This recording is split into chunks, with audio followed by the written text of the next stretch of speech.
Selamat datang di channel Jendela Sains, channelnya buat kalian yang ingin memahami pelajaran matematika, fisika, dan kimia SMA. Di video ini kita akan membahas kimia unsur part yang ke-9, yaitu tentang ion kompleks. Simak terus video ini sampai akhir. Di part yang ke-7, waktu kita membahas sifat umum dari unsur-unsur golongan transisi periode keempat, waktu itu salah satu sifat umumnya adalah dapat membentuk ion atau senyawa kompleks. Oke, di part yang kali ini khusus membahas tentang ion kompleks dan senyawa kompleks. Apa itu? Gini, ion kompleks terdiri dari suatu kation tunggal yang biasanya ion logam transisi yang terikat langsung pada beberapa anion atau molekul netral. Kation logam yang biasanya ion logam transisi itu disebut dengan ion pusat. Sedangkan anion atau molekul netral yang terikat langsung sama kation tunggal itu tadi disebut dengan ligan. Ikatan kimia yang terjadi antara ion pusat dengan ligan itu adalah ikatan kovalen koordinasi. Kalau kalian ingat di kelas 10 ikatan kimia ya, ikatan kovalen itu kan ada beberapa macam ya. Ada ikatan kovalen tunggal, ada ikatan kovalen rangkap 2, rangkap 3 maupun ikatan kovalen koordinat atau koordinasi. Nah, di sini ikatan yang terjadi adalah ikatan kovalen koordinasi. Masih ingat bedanya? Kalau misalkan ikatan kovalen tunggal itu misalkan atom A sama atom B. Atom A menyumbang 1 elektron, atom B menyumbang 1 elektron, dipakai bersama, gitu kan? Kalau di gambar struktur bangunnya kan garis satu gitu. Nah, kalau ikatan kovalen koordinasi itu kan hanya salah satu pihak yang menyumbang pasangan elektron. Misalkan A yang nyumbang sepasang elektron atau 2 buah elektron, B-nya nggak nyumbang apa-apa, dipakai bersama. Itu namanya ikatan kovalen koordinasi.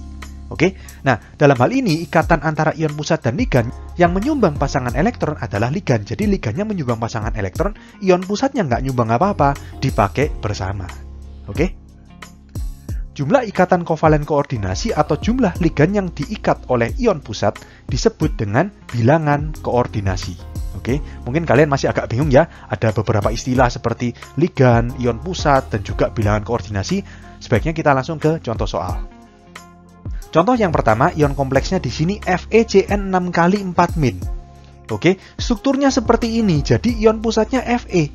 Fe di tengah ya, ion pusat kan. Terus Cn berarti ini kan ligan, ada 6. Cn 6 kali berarti kan ada 6. Jadi Fe dikelilingi oleh 6 ion Cn. Jadi seperti ini. Terus, ikatan kovalen koordinasi itu kan arah panahnya dari yang nyumbang ke yang nggak nyumbang apa-apa. Berarti dari Cn ke Fe. Berarti arah panah dari ikatan kovalen koordinasi ion kompleks itu selalu dari ligan ke ion pusat. Berarti dalam hal ini ke dalam semua. Seperti ini. Terus kita kasih kurung 4- yang menunjukkan muatan ion kompleks. Oke? Nah, di sini jenisnya anion ya, karena jelas muatannya negatif, muatan total dari ion kompleks itu. Terus ion pusatnya Fe12 yang di tengah ini, ligannya Cn- yang mengelilingi ini, bilangan koordinasi 6. Ingat tadi, bilangan koordinasi adalah jumlah ikatan kovalen koordinasi atau jumlah ligan yang diikat oleh ion pusat. Jadi kan ada 6 ini. 1, 2, 3, 4, 5, 6. Nah, mungkin kalian bertanya, di sini ion pusatnya kok bisa tahu Fe12? Fe atau besi kita tahu kan memiliki beberapa biloks, bisa besi 2 atau Fe12, bisa juga besi 3 atau Fe13. Nah, di sini kenapa kok Fe12 bukan Fe13? Dari mana? Begini. Muatan ion kompleks adalah muatan ion pusat ditambah total muatan ligan. Prinsipnya seperti itu. Jadi di sini muatan ion kompleksnya kan 4- atau -4 nih. Kita tulis berarti muatan ion kompleksnya kan -4. Sama dengan muatan ion pusat, muatannya Fe berarti kan kita masih nggak tahu. Anggap misalkan X. Ditambah total muatan ligan. Ligannya di sini kan Cn. Kita tahu Cn itu kan ion sianida. Ion sianida itu kan muatannya pasti negatif 1 kan. Berarti 1 ion sianida atau 1 ion Cn muatannya min. Kalau ada 6 ion Cn berarti kan -1 kali 6. Ngerti ya? Jadi di sini -1 kali 6 atau -6. -4 sama dengan X plus -6 atau X -6. Berarti kalau kalian hitung X-nya sama dengan -4 ditambah 6 kan? Berarti 2. Makanya di sini Fe12 karena X-nya 2, muatan ion pusatnya 2. Oke, paham ya? Contoh berikutnya CuNH3 4 kali 12. Jadi di sini strukturnya Cu kan sebagai ion pusat terus dikelilingi oleh NH3. Ada 4 ligannya. Arah panahnya ke dalam ya, ke arah ion pusat. Kemudian muatannya 12. Jadi jenisnya jelas ya, kation karena muatan ion kompleksnya 12 atau plus 2. Ion pusatnya Cu12. Ligannya NH3, bilangan koordinasinya atau jumlah ligan atau jumlah ikatan kovalen koordinasi 4. Di sini muatannya tembaga atau Cu2+. Padahal kita tahu tembaga atau Cu itu bisa Cu+, bisa Cu2+, tembaga 1 atau tembaga 2. Di sini kok bisa tahu yang tembaga 2 atau Cu2+? Kembali lagi ke sini, muatan ion kompleks sama dengan muatan ion pusat plus total muatan ligan. Muatan ion kompleksnya kan plus 2. Plus 2 atau kita tulis 2 aja ya. Sama dengan muatan ion pusat, misalkan X ya, plus total muatan ligan. Ligannya di sini NH3. Nah, di sini NH3 kita tahu kan amonia ya. NH3 itu nggak punya muatan, atau dia molekul bukan ion. Jadi muatannya 0. Dikali 4 ya tetap 0.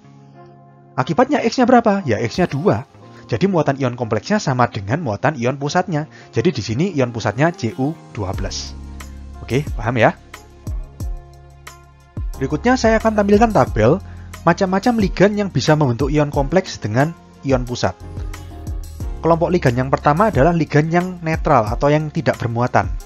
Yang pertama H2O. Nah, H2O ini kan sebenarnya kan namanya air, tapi kalau sebagai ligan dia namanya aqua atau aku.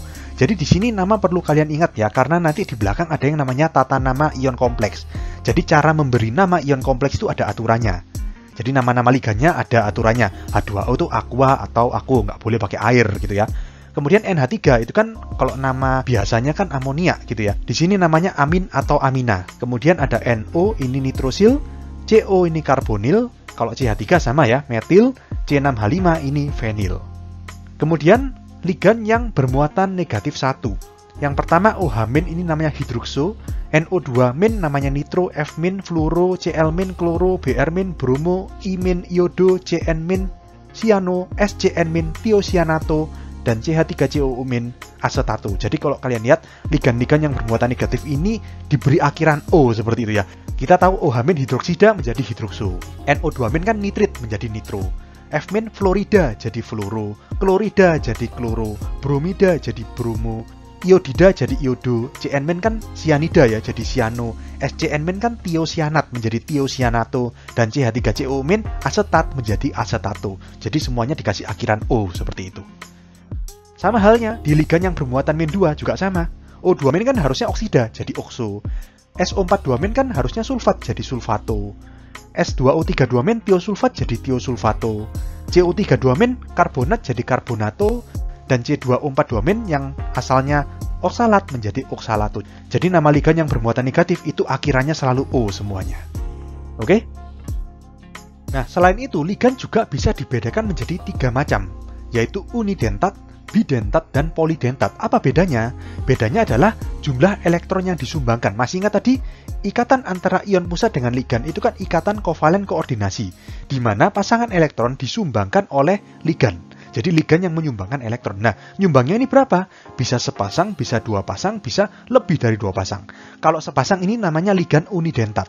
Contohnya H2O, NH3, Cl-, SO42-. Jadi semua ligan yang ada di slide sebelumnya tadi, baik yang tidak bermuatan maupun yang bermuatan -1 dan -2 itu semuanya unidentat yang tadi disebutkan.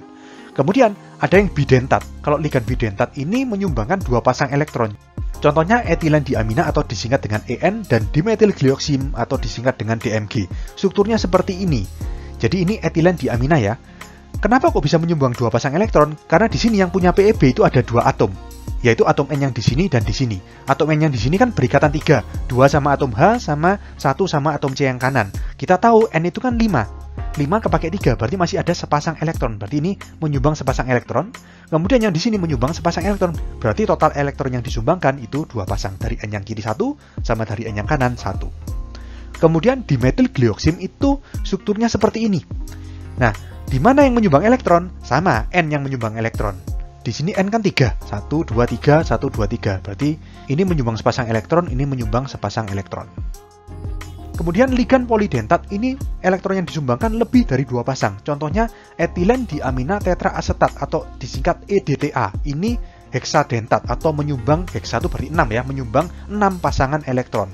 Struktur dari EDTA seperti ini, etilen diamina tetraasetat. Nah, di sini 6 pasangan elektron disumbang sama siapa saja? Yang 2 kan N, ini sama ini. Terus yang 4 itu O, berarti O yang ini, O yang ini, O yang ini, dan O yang ini. Jadi total elektron yang disumbangkan ada 6 pasang. Oke? Berikutnya kita ke tata nama ion kompleks. Yang pertama, susunannya adalah jumlah ligan, nama ion pusat, kemudian bilangan oksidasi ion pusat. Saya akan jelaskan satu persatu. Jadi jumlah ligan ini untuk ligan yang sama diberi awalan, misalkan jumlahnya 1 mono, 2 itu di, 3 itu tri, 4 itu tetra, 5 itu penta, 6 itu heksa, dan seterusnya. Ini mengingatkan kita pada tata nama hidrokarbon ya. Kalau misalkan ada cabang itu kan metil, etil, dan lain sebagainya, kalau jumlahnya lebih dari 1 diberi awalan kan. Dimetil, trimetil, dan seterusnya. Ini juga sama. Kalau ligan yang sama itu jumlahnya lebih dari 1 dikasih awalan di, tri, tetra, penta, heksa, dan seterusnya. Misalkan H2O. H2O kan namanya aqua ya tadi ya. Kalau H2O-nya ada 4 ya berarti tetra aqua. Kalau misalkan NH3 amin kan ada 6 berarti heksamin gitu. Tapi bedanya di sini gini, kalau dulu waktu yang metil, etil, dan seterusnya, kalau jumlahnya cuma 1 kan nggak perlu diberi awalan. Cuman metil atau etil gitu kan, nggak perlu diberi awalan. Kalau misalkan di ligan ini, kalau jumlahnya 1 harus diberi awalan mono. Jadi kalau misalkan H2O-nya ada 1 berarti mono aqua gitu. Oke? Nah, khusus untuk ligan yang bukan unidentat, jadi yang bidentat sama polidentat seperti etilen diamina atau EDTA, itu awalannya bukan mono, di, tri, tetra, dan seterusnya, tapi kalau 2 itu bis, 3 itu tris, 4 itu tetrakis, dan seterusnya. Jadi kalau misalkan etilen diamina ada 2, berarti namanya bukan dietilen diamina, tapi bis-etilen diamina. Oke? Berikutnya, jika jenis ligan lebih dari 1 macam, maka penamaan ligan diurutkan abjad. Ini mirip seperti tata nama cabang ya. Dulu kan etil sama metil, E lebih dulu dari M, berarti kan etil ditulis duluan. Ini sama, misalkan H2O sama Br gitu. H2O kan aqua, Br kan bromo. Aqua itu A, bromo itu B, berarti aqua ditulis duluan di depan. Dikasih awalan mono aqua atau di aqua tergantung jumlahnya. Perlu diperhatikan juga di sini urutan abjadnya itu dari nama ligannya. Jadi kalau ada awalannya mono, di, tri, tetra nggak diikutkan. Jadi misalkan mono aqua sama di bromo ya tetap mono aqua duluan. Ngerti ya? Meskipun mono atau M ini lebih akhir daripada di atau D gitu ya. Jadi tetap mono aqua di bromo, namanya seperti itu. Setelah nama ligan, ini kan nama ion pusat. Nah, untuk kation kompleks atau kalau misalkan ion kompleksnya itu bermuatan positif, maka nama ion pusatnya menggunakan bahasa Indonesia. Jadi seperti biasa, Fe itu besi, Cu itu tembaga, dan lain sebagainya. Nanti ini akan ada tabelnya di slide berikutnya. Sedangkan untuk anion kompleks atau ion kompleks yang dia muatannya negatif, itu nama ion pusatnya menggunakan bahasa Latin dengan akhiran -at. Oke? Kemudian, setelah nama ion pusat, jadi kan ini nama ion pusat, kemudian di sini jangan lupa ada bilangan oksidasi ion pusat. Setelah nama ion pusat, harus diberi bilangan oksidasi atau valensi dengan angka Romawi dalam tanda kurung. Cara menulisnya sama seperti kalau kalian tulis besi 2 klorida. Angka 2-nya kan dalam Romawi terus dikasih kurung. Tapi di sini bedanya, kalau dulu di tata nama biasa itu kan tanda kurung hanya diberikan kalau misalkan logamnya memiliki 2 macam valensi. Di sini, kalaupun cuma 1 macam valensi, contohnya misalkan Cr itu kan cuma 1 macam valensi, 3+, tetap harus dikasih kurung 3 Romawi gitu. Oke? Berikutnya ini adalah tabel nama ion pusat. Jadi, nama ada 2 macam tadi ya. Kalau dia sebagai kation kompleks kan nama ion pusatnya pakai bahasa Indonesia. Tapi kalau sebagai anion kompleks namanya pakai bahasa Latin dengan akhiran -at. Jadi kalau Sc ion pusatnya nama sebagai kation scandium, kalau sebagai anion namanya scandat. Ti ini titanium, kalau sebagai anion titanat. V ini sebagai kation vanadium, sebagai anion vanadat. Cr sebagai kation krom, sebagai anion kromat. Mn sebagai kation mangan, sebagai anion manganat. Fe sebagai kation besi, sebagai anion, masih ingat, Fe ini kan bahasa latinnya ferrum. Ferrum akhirannya diubah menjadi -at, jadi namanya ferat kalau anion. Co ini sebagai kation namanya kobalt, sebagai anion namanya kobaltat. Ni sebagai kation namanya nikel, sebagai anion namanya nikelat. Kemudian Cu sebagai kation namanya kan tembaga, pakai bahasa Indonesia. Sebagai anion, Cu itu kan kuprum, bahasa latinnya kan, jadi akhirannya diubah menjadi -at, berarti namanya kuprat. Zn ini nama sebagai kation itu kan namanya seng atau zinc gitu ya. Nama sebagai anion ini zinkat. Hg itu kan raksa. Raksa itu hidragirum kan kalau bahasa Latin. Berarti kalau sebagai anion namanya hidragirat. Ag itu kan perak. Kalau sebagai anion, Ag itu kan argentum bahasa Latinnya. Berarti kalau diubah akhirannya -at menjadi argentat. Kemudian Pt ini sebagai kation platina, sebagai anion ini platinat. Au sebagai kation emas. Emas ini kan bahasa Latinnya aurum. Aurum menjadi aurat. Dan yang terakhir Al. Al atau aluminium ini adalah salah satu ion pusat yang bukan unsur logam transisi. Al ini kan golongan 3A gitu kan.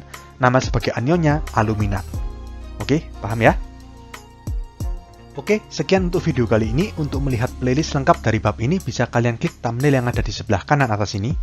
Jika ada pertanyaan, saran, maupun kritik, bisa kalian tulis di kolom komentar. Semoga bermanfaat dan sampai jumpa di video selanjutnya.